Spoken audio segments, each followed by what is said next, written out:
Hi, in this video I'm going to show you how to make one of these scrunchies using scrap sock yarn. So what you need is a bit of scrap sock yarn, one of these sort of anti-snag hairbands, and you want it to be roughly the same colour as your yarn. So obviously if I had a black one, it wouldn't be very good to use this yarn because the band might show through. And a 2.5mm hook, and you're going to start with a slip knot loop on your hook, and then you're going to put the hook into the middle of the hairband, and you're going to pull up a loop, then you're going to yarn over and draw off the two loops. So that's just starting you off there with a single crochet really, then which is a UK double. Then you are going to put about 38, between 38 and 40 single crochets over the top of this band. So you're going into the middle of the band, putting up a loop, make sure you've got a free flow, yarning over and drawing off. So what you're aiming for is you don't want the stitches jammed up against each other, but at the same time you don't want to be leaving loads of space. So mine, for these size bands, it's about between 38 and 40 stitches. For you it might be more or less depending on your band and your hook size, because I think although these bands are quite generic, I think even they can vary ever so slightly from place to place. So, and again, because I'm using the same very similar colour band, it's not that imperative that I'm actually covering everything completely. I'm not doing a very good job with this, am I?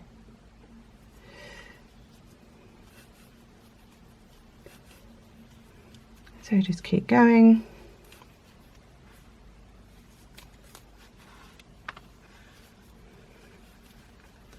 And as you can see, it looks really nice in these sort of hand-dyed yarns, because you just keep getting different stitch colours. This one's more of a kind of speckled dye, isn't it? Okay, so keep going. You don't even really need to count them as such, but what we do want is to end up with an even number, so probably is best to actually count them, because the stitch repeat we're going to use next is uses a multiple of 2 stitches. So I'll just redo that last one because I ended up crocheting over the top of the first stitch. So I'm just going to quickly check my stitch count just to make sure I've got an even number of stitches. So that's great, I've got an even number of stitches. So I'm now going to finish the round with a slip stitch into that first single crochet or UK double that I made. So that's round 1 completed. So let's start round 2. We're going to chain 3, then we're going to put 6 double crochet, which is a UK treble,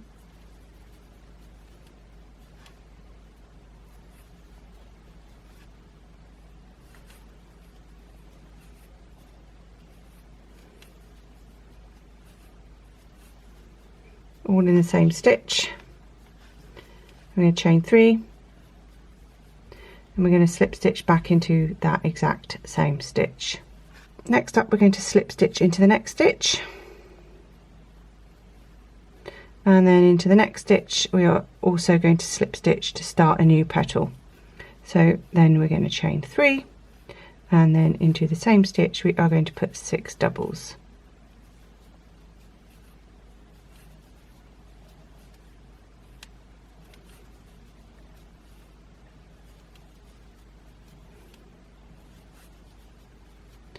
Then a chain 3, and we're going to slip stitch straight back into the same stitch. So you can see that what we're doing is these kind of fully loaded petals where we're putting a lot of stitches in there and they, you know, competing for space, and they start to overlap, which is what gives that really pretty ruffled effect. So between each petal we're always putting a slip stitch, so slip stitch into the next stitch and then slip stitch into the next stitch for the petal, chain 3, 6, double in the same stitch, 3, 4, 5, 6 and chain 3 and slip stitch back in there. So I'm going to go ahead and make all of these petals using the same sequence, and I'll meet you back when I'm ready to fasten off.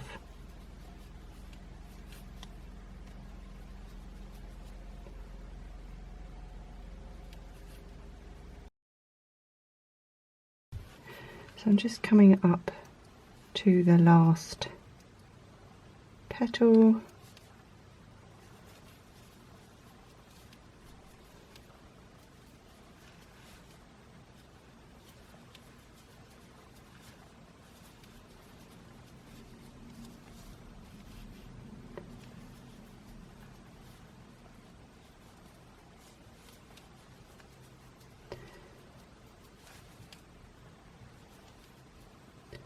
so I've got one stitch left for the final slip stitch between the petals. Then I'm going to cut the yarn and fasten off. Hang on, I'm actually going to do a slip stitch first. I'm going to slip stitch into that first slip stitch. Then I'm going to fasten off, pull that all the way through, put it tight, and you need to turn the work to the back, get your needle, wool or tapestry needle, and just weave that into the back of that first petal. Go along the back of the petal, catch a thread or a strand and come back the other way. So that's pretty congested there, that's better. I mean, we want it to be secure, we don't want it popping out. And then the same with this one, except I'm going to go into the petal. Let's come up here. I just want to hide those ends at the base of the petal really. Catch something, come back the other way. Just want to make sure that that's not going to come undone while it's being worn. I've caught something there. Trick is to make sure you go 2 different directions and catch something so you're not just undoing what you've done. So this is what it looks like.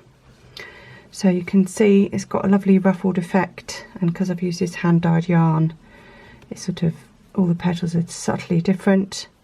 So actually this is a fun little pattern to play around with. So this is the original, where you've got 6 stitches in each alternating stitch.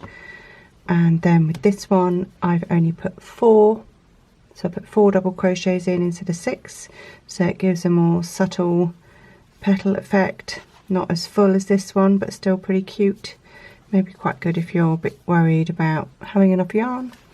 And then of course you can even go a bit more extravagant with the petals.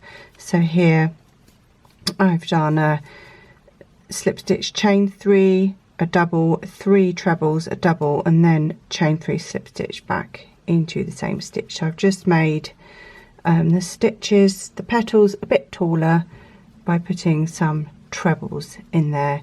It gives like a fuller petal effect. So lots of different things you can do playing around with this very basic pattern.